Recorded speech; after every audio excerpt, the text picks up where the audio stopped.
তোমরা সবাই জানো প্রতি বছর 21শে জুলাই আমাদের পশ্চিমবঙ্গে শহীদ দিবস হিসেবে পালন করা হয়।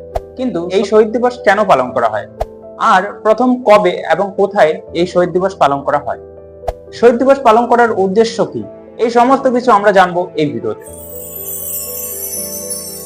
1993 সালের 21শে জুলাই তৎকালীন যুব কংগ্রেস নেত্রী মমতা বন্দ্যোপাধ্যায় একটি বিরাট প্রতিবাদ মিছিলের ডাক দেন। তাদের দাবিগুলি ছিল, ভোটার তালিকায় জাল ভোটারদের নাম বাতিল করতে হবে, সুষ্ঠু এবং নিরপেক্ষ নির্বাচন করতে হবে। আর এই মিছিলে হাজার হাজার যুব কংগ্রেস কর্মী কলকাতার পথে নামেন।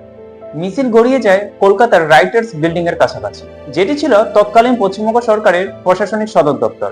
আর ঠিক তখন পুলিশ মিছিল থামানোর চেষ্টা করে, মিছিলকারী ও পুলিশের মতো সংঘর্ষ বাধে। আর শেষে কলকাতা পুলিশ গুলি চালায় এবং 13 জন কংগ্রেস কর্মী মারা যান এবং তাদেরকে নাম দেওয়া হয় শহীদ।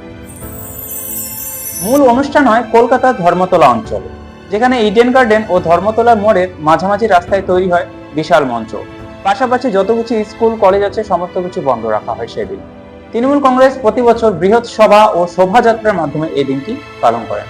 লক্ষ লক্ষ মানুষ, কর্মী ও সমর্থক এই কর্মসূচিতে অংশ নেন। শুধু কলকাতায় নয়, পশ্চিমবঙ্গের বিভিন্ন জেলায় এই দিনটিকে স্মরণ করা হয়। আর প্রথম শহীদ দিবস পালন করা হয় 1994 সালে, অর্থাৎ 21শে জুলাই 1993 সালের ঠিক এক বছর পর।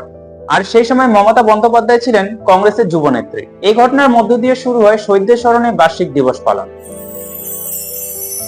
শহীদ দিবস পালনের উদ্দেশ্য হলো শহীদদের প্রতি শ্রদ্ধা জ্ঞাপন এবং দলের ভবিষ্যৎ রাজনৈতিক বার্তা প্রদান।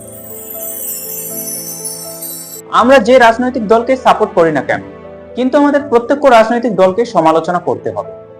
যাদের এখানে শহীদ বলা হচ্ছে তারা কি সত্যি শহীদ? যেমন ভগৎ সিং, ক্ষুদিরাম বোস, বিনয় বাদল দীনেশ। একটা রাজনৈতিক দল নিজের স্বার্থ পূরণের জন্য কাউকে শহীদ বলে ঘোষণা করে দিচ্ছে, এটা কি তোমাদের সঠিক মনে হয়? তোমরা কি মনে করো? অবশ্যই কমেন্টে জানাবে।